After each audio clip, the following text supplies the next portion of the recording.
What's up, YouTube? Welcome back. We have 450 SMC ammo to test again today. Today's choice is from DoubleTap. We have the 200 grain bonded self-defense round, which is a gold dot. A lot of people love the gold dot. It performs well out of just about any caliber and any loading you really put it in, unless you push it too hot. So let's see if 450 SMC is too hot for gold dot. Or let's see if it does just fine. The firearm we're going to be using today is a 5-inch 1911 Remington R1.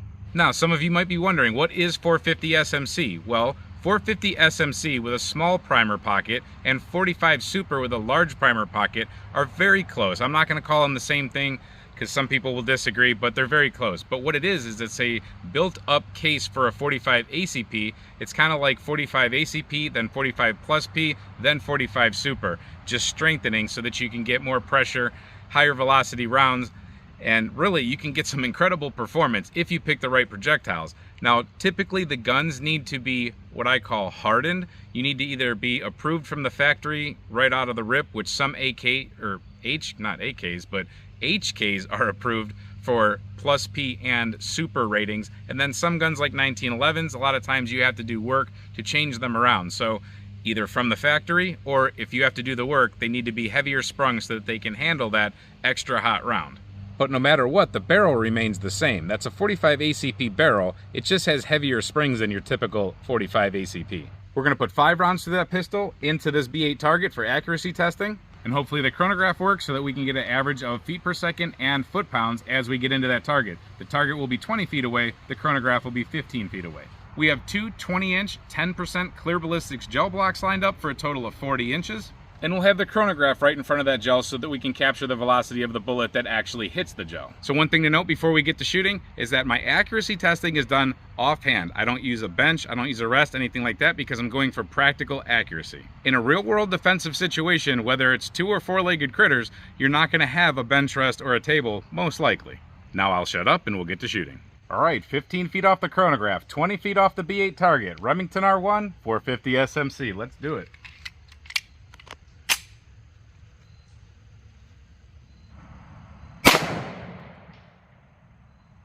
.1246.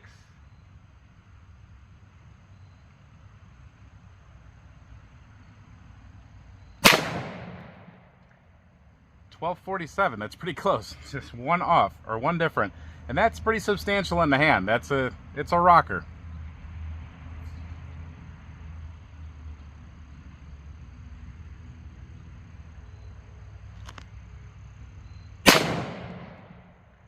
.1250, still really close.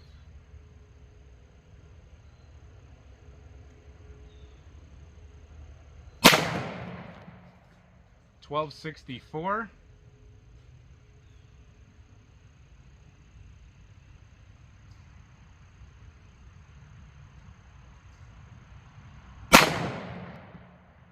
And 1226. Let's take a look.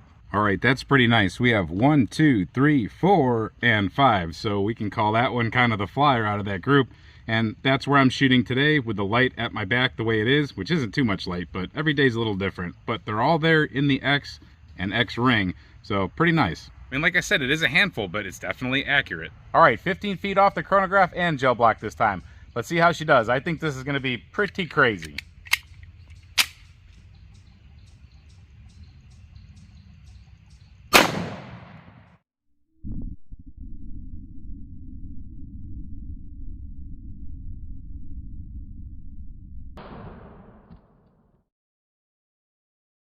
That shot was 1241. Let's take a look. All right, 1241, and the box says 1250. That's close enough. And you can see it displaced that block pretty good. The entrance wound right there has a little bit of a burst to it. The star that we sometimes see, the cutting, and a little chunk taken out of the front right there. Coming in from the side, after we straighten it up a bit, here's what we have. We have actually just one big entrance wound, and then it stops. That's pretty crazy. It's gonna stop at about the 7.5, 8-inch mark. But as you can see, this thing is completely splayed out. It's just wide open and there's a complete star in there. It did stay together, so that's pretty impressive. That's at 200 grains all sticking together right there. But like I said, it's about a 7.5 inch, I'm gonna go ahead and call it. And we don't just have the dirty tape now, we have a new tape for you guys that know about the dirty tape. So from the top we see the same thing, just a big entrance wound, and then whoosh, it comes to a big opened up stop right there. I mean, that thing is maximum blown out. Looks pretty cool. But yeah, just one big entrance wound. It doesn't taper down very much, a little bit towards the end right there. And we are, like I said, 7.5, 8 inches at the max. So holy crap, look at this thing after we dug it out. I've never seen a gold dot, and you know it's a gold dot because of the little gold dot, but I have never seen one open up this much without coming apart. I think this is just awesome. This thing looks like a Chinese star. This thing looks like something from outer space. Look at that clawback rehab right there.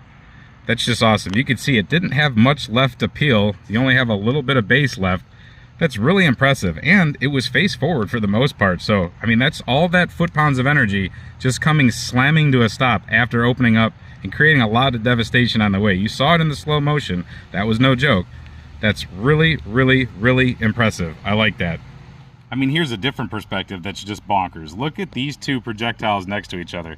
That is absolutely nuts that that thing opened up that much.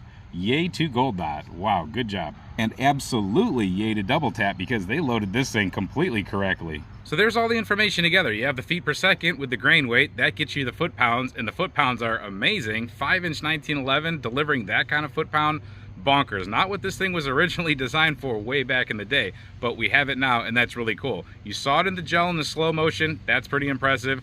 Now, with the permanent wound cavity, it's good. It's very nice. However, the depth is what a lot of people are going to question. I don't know what to think about it. I got to let this one process a little bit. It's a lot of foot-pound energy dump. Just remember that. All that is just getting pounded right there. It comes to a dead stop, no over-penetration. So whatever takes that shot is eating it all up. I mean, it's just taking a big boom to the chest. Hopefully the chest. Now, that's the thing about penetration depth. It may not be ideal if you want to go in somewhere else that might require a lot more depth. And that's ballistics gel. That's not anything like real tissue, so keep in mind we don't know how it would actually behave in any kind of real tissue. We know it's a handful, but it's an accurate handful. It's definitely not for new shooters. I wouldn't hand this to someone and say, hey, shoot a 1911 or a 45 for the first time, but an experienced shooter should do just fine with this ammunition.